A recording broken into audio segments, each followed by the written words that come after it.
Welcome back to Calvary's podcast, Calvary Life. We're glad to be back again. I'm Charles Uptain. I'm Paul Thompson. And today we are going to talk about a subject about church, as in what is church is a big question, I guess, and so to speak, and just a conversation that Paul and I have been having and have had over some things last weeks or so, especially as we've been in the sanctuary, as we know, and now we're back in the fellowship for a little time, and so just what does worship look like and how we do it. So, Paul, start us off by giving us some comments. You know, we read a book together a couple of years ago that was really challenging. It's not mainstream, and I really wish it was in the hands of more church leaders, more pastors, more elders, more staff, but also just church members to get a sense of this, because I think it really flies in the face of the way most people consciously or subconsciously think about church. And the title of the book is One Assembly, Rethinking the Multi-Site and Multi-Service Church Models, and it's by Jonathan Leeman. But it really got us thinking about our future and how we plan for the future. And so, you know, like you're talking about, we were for several weeks at the end of the summer in our sanctuary, which has a considerably smaller seating capacity than our fellowship center, which we've been using for worship for several years. And we were in there, one, because we had to be. Big lightning strike, and so we didn't have control over lighting and some components and just trying to get the building back up to where we could use it again. And we were also in it because we could be, only in that limited window of time, that last little spurt of summer and vacation and stuff when people are traveling and we can fit everybody in. But we were packed. You know, we were packed in there. We were bringing in extra chairs and having the choir stay in the choir loft on one of the Sundays and things like that. So it wasn't optimal, but it started to beg the question, what does this look like for us going forward? And do we want to be in the fellowship center, or do we want to be in the sanctuary, or do we want to revert back to previous models that Calvary's employed? So way back in the past, before my time, there was a time where we were doing as many as 3 services back to back to back in the sanctuary. And then we moved to 2 services, one in sanctuary, one in fellowship center, with 2 different styles. Yeah. One more traditional, one more modern. I don't really like to use those kind of terms because they don't hold much weight anymore. But you know, traditional, contemporary kind of split. But we learned some lessons from those just on a practical level. Yeah.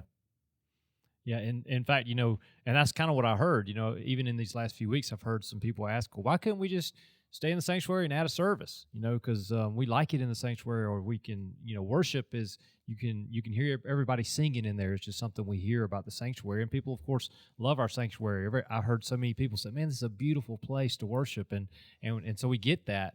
But is that, you know, what is the driving force? And I guess the elders have kind of answered that.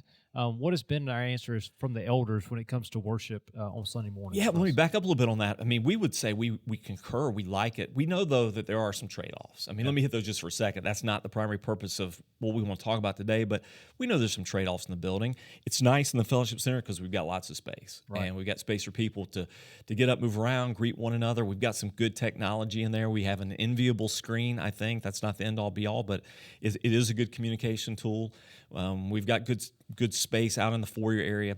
Sanctuary is built during a different era, and there's not much move around space. There's not much foyer space. Yeah. Bathrooms are really small, and you know, we create some lines out there, that sort of thing. It was not created in an era where people were giving much consideration to social space and welcoming space, that sort of thing. However, as you mentioned, acoustics are great in there, and you can hear well. People sing out, and you hear each other singing. For speaking purposes, it's great, and aesthetically, it's more pleasing. And as we talked about a little bit today in staff meeting, maybe psychologically, maybe even subconsciously, people approach the rooms differently. Not everybody, but people approach one room more like a sanctuary. They come in, and when the service begins and music starts, they kind of lock in. We find in the fellowship center sometimes, I think, because it's so large, or people in the far corners, maybe they think they're so disconnected from the stage or from other people that we can't hear that they're having full-on conversations about the ball game Saturday or lunch Sunday afternoon or whatever it may be. You know, people seem to treat the spaces differently. That being said, we understand that. We recognize that.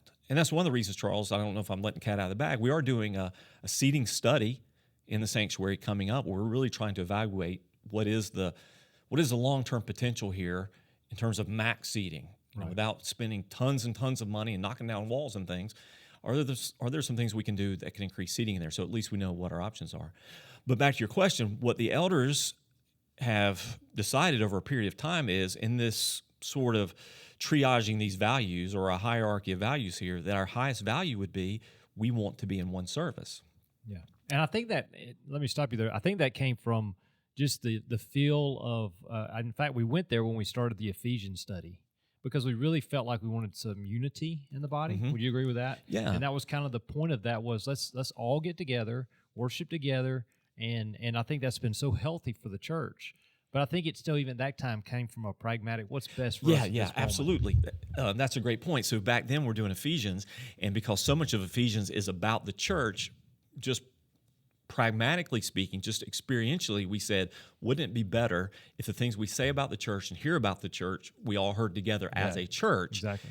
And so, this is better for now. And then we did it for a season, and we liked it, and we stayed. But even then, Charles, like to your point, it still was it was pragmatic and preferential. Yeah. We like it better this way. We get that you like being in the sanctuary, but we like it better.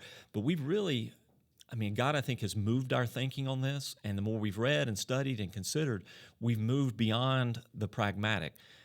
Like, I look back even when we were in two services, these are kind of conversations we'd have evaluating. One service would go very differently than the other. Mm-hmm. Even if the content was pretty much the same, God would move differently among the people in those rooms. People respond differently to a sermon in those rooms. One might have more energy or enthusiasm. One might have, it's different. And what you begin to realize just experientially is, these are two different groups of people. They're two functional congregations. Right. And some of the feedback we would get from people sometimes, once we moved into one service, was, it's so good seeing people. I hadn't seen them in forever. I didn't know they still went to church here. Yeah. That sort of thing. Yeah. And that was just belying the fact, we were two different congregations. You might end up at the same restaurant and see one family coming out as you're coming in, and they'd gone to the earlier service, and you say, hey, I haven't seen you in a long time. Where are you going to church? Oh, I go to Calvary. Really? Oh, I go to the early service. What they're really saying is, I'm in that early congregation. Yeah. And, again, it was pragmatism that drove us to that. Good intentions. We look back and say, it makes good financial sense. It's good stewardship to just use what we have twice. It's no struggle for me, beyond just losing my voice a little bit, to give the same sermon twice. In fact, sometimes it was better in the second. I could edit out parts that flopped, or a joke or illustration that didn't go over, or I just get some clarity in my thinking, or put it together. Sometimes it was worse because I'd just be tired, or I'd add more stuff to an already long message. But we already had the team. It was a little bit tiring for people sometimes, asking the worship team to do it twice, or that sort of thing. But it seemed to make pragmatic sense. But when we really began to dig into the issue of what is a church, and do these questions matter biblically? Do they go beyond just preference? Is this just wide open? We can do whatever we want. The Bible doesn't speak to it, or does the Bible in fact speak to it? And so, for you who are listening, assuming most of your Calvary folks, but not all of you will be, we came to a conviction that the Bible really does speak to it, and that the church is, biblically speaking, an assembly. Wherever you see the word church in your New Testament, those words are translated from the same ecclesia, and it's a term Jesus used. It's a term we see throughout the New Testament, and it is a gathering of people. It's a gathering of people in a certain place. It's a geographical statement. It's a political statement in the sense that the gathering actually implies the authority of the gathered church. And we begin to think that has some real implications that matter. And God did have a plan for the early church, and where its authority would lie, and how it would function how it would function for its optimal health, and how it would accomplish the mission that God has for it. Yeah, I thought it was interesting. One thing that Lehman says in that book is he points to that word, and how the first century reader would have seen that word, and it would just be as assembly. And we come with it with so much baggage because we have church. We say church for all kinds of things. We talk about a building as a church. We talk about a people as a church. We talk about how church went, all those kind of things. Church. And for us, it has all kinds of different meanings. Yeah, so broad, so ambiguous. He makes a great point that everybody has some sort of preconceived notion or intuition about what church is or what church means. And this will challenge some of your preconceived ideas. So if you think of church fundamentally as a building, then you think about, where is my church located? I went to the church this morning to pick up something, or I'm so frustrated that the church is selling its property and the church is moving, that sort of thing. If you think of the church primarily as a program or an event, then you think of it really in terms of production or show. Or, you might go home saying, man, wasn't church great today? Man, I really love church today. Or the Spirit was really moving at church today, which most of the time, and I don't mean this cynically, most of the time that means something hit you emotionally, or you felt good about it, or you liked the songs or the tempo or the pace or the enthusiasm or energy that the preacher had in that moment. But if we think of the church primarily as the people of God gathered, then we have to start thinking differently. The church is not so much about what the program was like today or what the building is like. It's, I came together with my church, my people. We gathered together, and according to Jesus' promise in Matthew 18:20, the very definition of church, when two or more of you are gathered in my name, I'm there with you. My presence is there with you. And that presence doesn't mean God, Jesus just shows up when the second person gets there. He's talking about, if you read the whole context of Matthew 18, he's talking about what constitutes the authority of God's people gathered. What's a gathering look like? What does it entail? How do they represent him on this earth? How do we represent the kingdom of heaven on this earth? We represent him when we gather as a people. When Christ's body gathers, it's the church. And so obviously what we do and who we are is more than a gathering, but it's never less than that. Yeah. And that's one of the reasons why we push back against the idea of online gathering.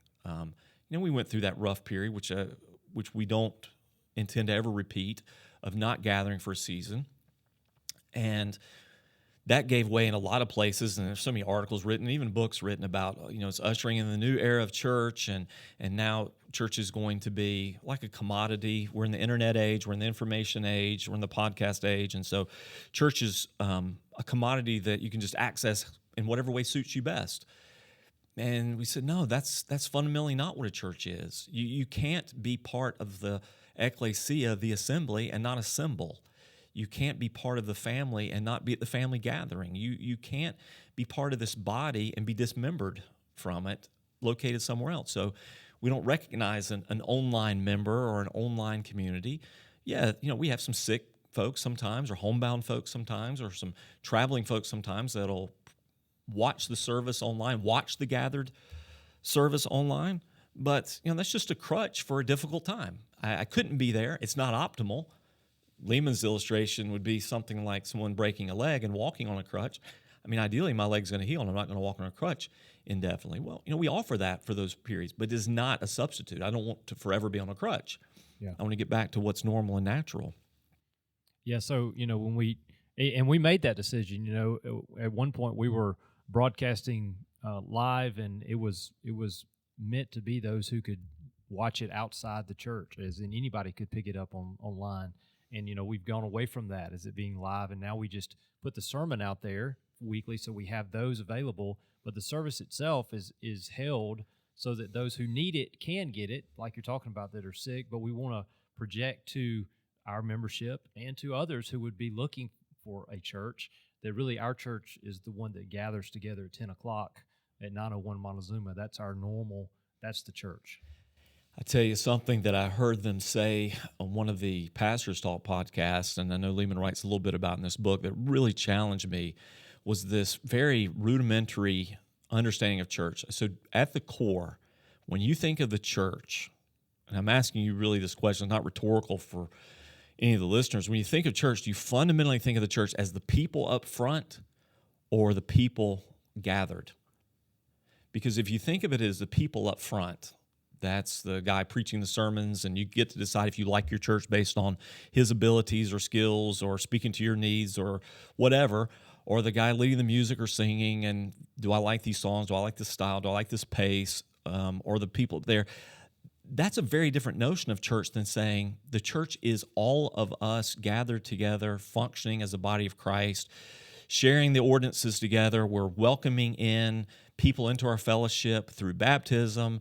We're taking someone, who was outside and making him part of the many of us, so one becomes many. And we're sharing in the life of the fellowship through Lord's Supper, whereby the many of us recognize that we are one in Christ.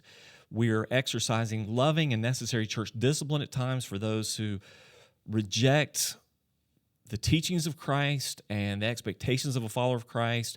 We're encouraging and admonishing one another. We're praying together. We're studying the Word together. We're growing together. We're being discipled together. We're being sent out on mission together. If you think of the church in those terms as who we are, then you realize that's a very different picture of church. But now if it's just the people up front, then it really wouldn't matter how many times we gather. We could do 5 services a day, 10 services a day, because it's just another opportunity for people to see the people up front. But, you've heard me say this. I'm sure this is getting redundant now for some of our church folks, is the church is not designed by God to be a purveyor of religious goods and services. We're a people of God, loving one another, caring for one another, ministering together to one another, and your gathering is part of that. Yeah. And, one thing with that, we've had conversations in the past, even when small groups of talking about those who think that the church should do this, the church should do that, and who is the church that should be doing that. We've had those conversations, and I think even some of this discussion really points to that, because if we're putting forth the idea that church is the people up front, it's the staff, it's those kind of things that are making decisions, even the elders, then we can sit back and expect the church to do things, versus really what I see the Christian life in the church to be is a participation of all of us together, doing it together. That's a totally different way to look at my partnership with you and the partnership with the other member, that we are one body, all of us doing that work together. So in that, you see how structure actually does teach people things, whether we want them to or not. Like we talked about this so often, man, how do we break the consumer mentality of some of our folks that just, they just see themselves as a shareholder or someone who bought a ticket to a program, or like you're talking about, why doesn't the church do this when you're the church? Right. You're talking about somebody else then. You're talking about the people you hired, the people that stand up in front, the people you think make all the decisions, that sort of thing. And we complain about that and this consumeristic mentality, and then we realize we have unintentionally structured for that when we say, what's the most convenient time for you to come to church? Because we're offering you a service at 8, 9:15, and 11. And now we're offering Saturday nights. Or if you can't make those, we have our online community. You can join the online church and you can do this. Or you can download and watch it. What are we saying to them? We're saying it's a product. Consume it as best suits you. And, back to your point, Charles, that's why I think there's a difference between, I like us putting the message out there because I think the message has value because the scriptures have value for anyone who hears. Plus, we recognize the age in which we live. People want to know what sort of church you are or what sort of teaching you do before they just show up. I get that. I wouldn't want to just roll the dice on that either. I want to hear a little bit. So that does send a message out there to people. This is who we are. This is what we teach. But also, it's because we believe that the teaching of the word is public. Yeah. I believe what I say in the pulpit is as public as if I were saying it in the center of town. And people can hear it, respond to it, react to it, engage to it. So it's out there publicly. But that message is not just the service. Right. It's us gathered, as a people. Yeah, and so, that worship time together, that gathering of the church has a lot more about who we are as people, as the church together, than it does for us to just sit and watch or listen or even be a part of a service in that way. It really, there's a part of being the body in that we're doing that together. And here's how it kind of has some real implications here. This is helpful for people in Calvary as you think through some of this situation that we're in right now. So if you've been here during September, end of August, and you're in the sanctuary with us, you know what it was like to be really full. And our August attendance is never quite what our September and October attendance is. So we know as fall comes, attendance grows. Right. Typically, end of summer, it slumps a little. In the fall, it grows and begins peaking towards the end of the year. And so we know fundamentally, practically, we can't all fit in there. Right. Plus, even if we could, these are sort of conversations we've known from church health and life and growth over the years, is what seems to be perceptually full or visually full is full. So if we say, okay, what's the capacity of that room? Well, we could probably shoehorn 500 people in there, let's say. Well, you're not getting 500 people in there week after week after week after week because people can't find a seat, or a guest comes in 2 minutes late and the only seat that's left is the very front center row, 10 feet from the minister giving the message that morning or something. So we know functionally that doesn't work. So space. So then back to where we were at the beginning of this conversation, it begs the question, so what do? We go to the fellowship center, we could pack it out with 1,000, we could seat 700-800 comfortably in there, probably. So that's an easy answer for us. Well, then people say, well, we really like the aesthetic and the room and the investment, really. Those are all factors, not all equal factors, but we like what happens in the sanctuary and what we can do in there. So we're sensitive to that. So that's why we're doing the seating study. What's the max number that we could accommodate in there? But here's what I want to get to, Charles. We can talk about this for a minute before we wrap up. It does have down-the-road implications for our church strategy. Right. We're not saying we don't want to grow. We're not saying we don't want to see new people come to Christ. We're not saying let's stop here. We're at a happy number. No, we want to always be encouraging and challenging our people to be gospel people. We want to take a long view of the Great Commission. How do we build a healthy church with healthy believers who understand the gospel and are competent and courageous enough to share it with their friends, neighbors, wherever they go? That we want to be a constant for us, not assumed, so we're always pushing towards that. But is our aim simply to get more people here on a Sunday morning at Calvary? So let's just add more services. Or is there a more biblical, let me say this, is there a healthier, more biblical approach with better long-term results than that? Right. And I think there is. And I think the answer to that is church planting. I thought you were going to say a building program. I'm just kidding. Yeah, I mean, no, but that's where, again, that would be the answer in the past, right? Yeah, exactly.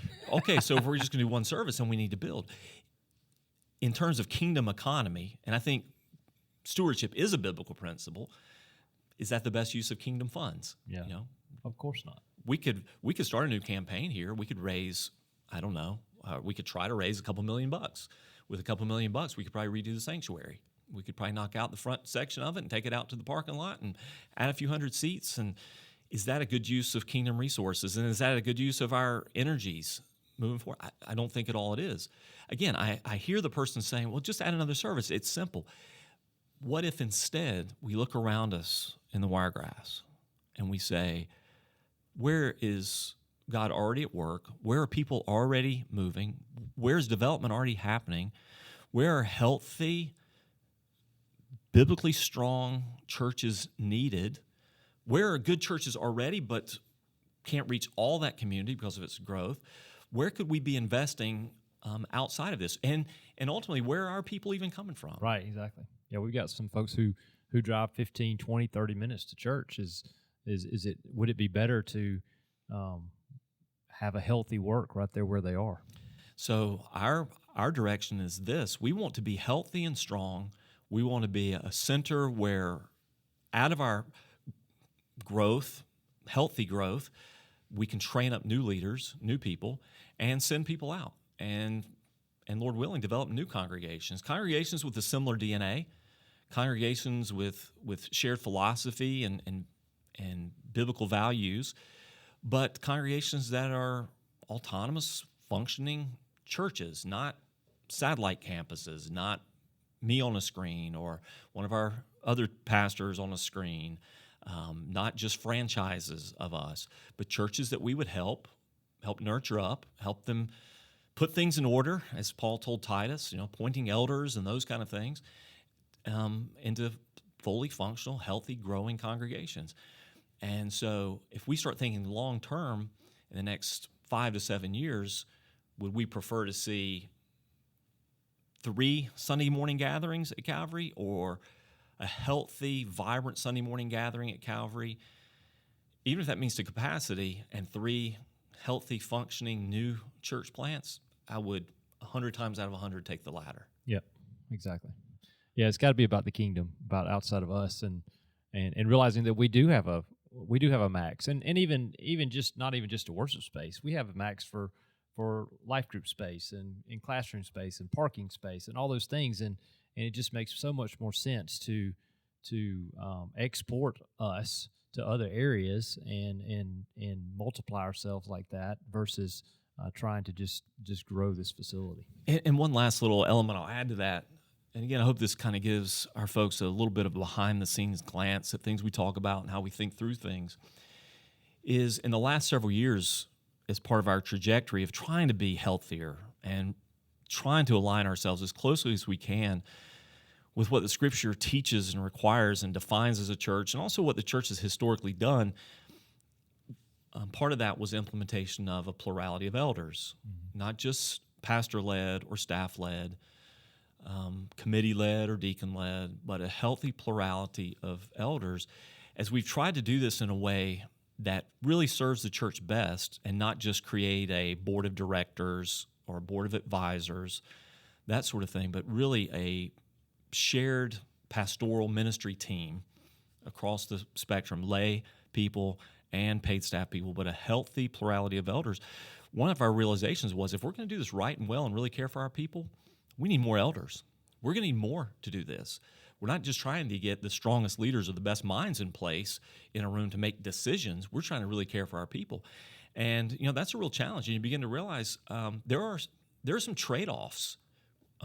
Size brings some trade-offs. I'm not saying every large church is unhealthy or struggles or that sort of thing. I'm just saying there are some challenges. If you don't have a healthy elder team, an elder base to care for those people, to pastor them, there are some real health trade-offs there. And we never want to simply become a Sunday morning program or event. We don't want to create celebrities or, you know what I'm saying? We want to be a real church where we're really caring for one another, and that's just natural and normal. And so I think at some point you say, I'm not sure how much larger you would even really want to be and still be able to do the things we want to do in a healthy sort of way. Right. Yeah, there's some of that as well, organizational-wise. A quick question on this, and this is something I've just to make sure, I think this is a different mindset than we've had, obviously. And I've heard it in the congregation, so I would say it's a mindset in the congregation that's a little bit different. And so we challenge people to really look at the Scriptures there and come ask us about it. And let's talk and have resources. Where would you put this on that idea of the triage, like we've talked about in before, about beliefs and decisions, things that we truly believe? Where does this fall as in a first, secondary, tertiary issue? I'm gonna really kind of echo Jonathan Liebman on this one. This is not a first order issue. For our church peers out there and church pastor friends and leaders who are doing multiple services, and maybe some that we know that are doing multi-site, I'm not saying that this is a gospel issue, that this defines salvation, relationship with Christ, our ability to work together for the sake of the gospel, to partner together for meaningful ministry, that sort of thing. I would, however, probably put it on a second tier, which for me, a second tier would determine, would we be a church together? Would I go to your church or go to my church? I love my Presbyterian friends and Presbyterian pastor in this community, and I love those guys and think the world of them. We don't go to the same church for some reasons of ecclesiology and a little bit of theology. There are some differences there. And so I think it falls on that second tier of deciding, okay, what do we really think the church is and is to be about? And again, we're just kind of skirting the surface of this, but if we think of the church primarily as deriving its authority from the Scriptures, obviously Christ is the head, and he teaches us through his word how that authority is to be exerted, exercised, and we believe that exercise is through the local congregation's authority. We believe in congregational church life. We're led by elders, shepherded by elders, pastored by elders, but we are not directed by, in that sense. It's a congregational thing. I think that makes us different than, say, Episcopal or Presbyterian or Charismatic multi-site or even Southern Baptist multi-site. So I think for us, it's a second-tier issue. I wouldn't put it on the third-tier level. Third tier would be like, look, guys, this is something we're just indifferent towards. I mean, you can have your opinion, I can have mine, and we should be able to easily coexist on this. This shouldn't threaten our fellowship. I think it's maybe lower in that second tier, but it's still in that second tier, deciding what do we really think the church is. And again, if you're hearing this, you're thinking, man, you guys sound nuts, and you're just, you're legalistic. No, we're trying to find where is the line.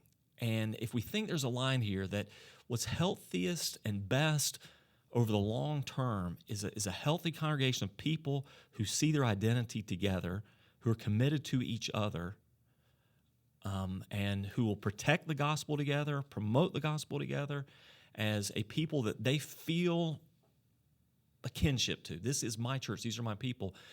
We feel like long term, that's the best and healthiest means. On a personal level, any pastor would know this. Most church members would too. People leave churches, not always for good reasons. People get upset. People get offended. People don't like things. They leave churches. I would like to think in a church that's healthy, not as healthy as possible because we're not going to get there until Jesus returns, but it's growing in its health.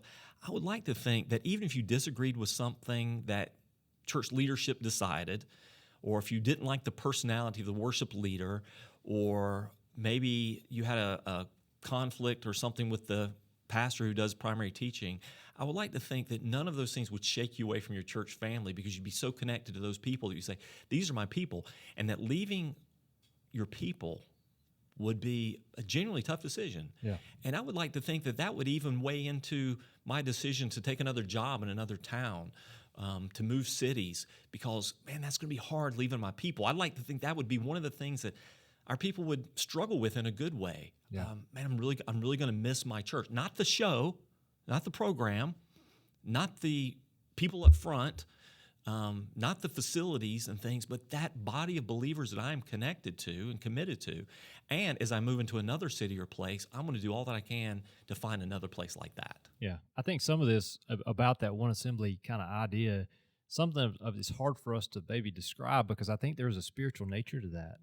Don't you? That there's a spiritual nature to that gathering, as in we're together, we sing together, we listen to the same message together, we respond together. All that has a supernatural, spiritual side that's hard for us to describe what that really is. But I think it seems that is the vital piece of that compelling community that's built for us to be a church together. And I just agree with Lehman on this, that it's really not as ambiguous and open-ended as we make it. It's really not just to do whatever you please. It doesn't really matter how you do church, just do church. I don't think that's true. That's the prevailing mentality I get for sure by far, that these things don't matter, structures don't matter, style doesn't matter, ecclesiology doesn't matter, do whatever you will. I just don't think that's biblical because we look at the text over and over again, what do we see? The church gathered, the church making a decision, the church coming together to observe the Lord's Supper, the church determining what discipline is going to look like and how leadership is going to be chosen. And it's the church always coming together in its function. And so that's what we want. Somebody asked me about this the other day, and we're probably way over time, but well, how would that affect something like, say, Christmas Eve? And you're drawing big crowds, you want to do 2 services on Christmas Eve, for instance. I said, to me, it really wouldn't, because Christmas Eve, that sort of thing, is an activity of the church that doesn't define its normal gathering. So, in other words, what I'm saying is if often for us in the past, Christmas Eve has been an evangelistic opportunity because people are in town and we're going to give the gospel. That's one of the reasons we decided years back we weren't just going to do Lord's Supper anymore on Christmas Eve. Well, for some folks, that had been a nice tradition, candlelight communion service. But what did we realize? We're serving communion to a lot of people we don't know. Yeah. We don't know if they're even believers. And that's not the biblical picture of communion, where we say, in Christ, we who are many have become one. We're sharing one body because we're one church with one Lord, one faith, one baptism, etc. So we begin to shift it to bring your friends, your family members that are in from out of town. We're going to present Jesus and the gospel that night. But that's not our weekly standard, regular gathering of the church wherein we're building disciples slowly and steadily week after week after week. So might we have some special evangelistic events? Yeah, absolutely. Might we participate, this is just hypothetical stuff, might we participate in a Easter morning collective event with lots of churches at the stadium, for instance? Yeah, sure, we could do that as an evangelistic outreach opportunity. Absolutely. But our regular gathering of the church is a people that we've covenanted together with. Yeah. And we want to be a family of believers. All right. Well, I hope it's been helpful to hear some of this from us. And like I said, if you have questions, if this is something new, please come talk to us. Ask us about it. We'll point some resources to you. And this is really where we feel strongly about this. I think I can say that for the staff and the elders. And so we are, looking. This is kind of, I guess, giving you the big picture of where we're looking at for the future of Calvary as we hope to grow and hope to see where God leads us is going to be down this path. So I hope it's been helpful. Yeah, thank you guys for listening. Shoot us some questions on podcasts at calvarydothan.com, and we'd love to address some topics that you're interested in or some questions that you have. Again, that's kind of wide open. Our primary aim is to address theology and practice that affects our church, but because our church is just part of the wider body of Christ, it probably affects yours too. So if we can address those things that would be beneficial to you or your church too, we'd love to do that. Yep. And remember, we are for God, we're for Dothan, and for the world.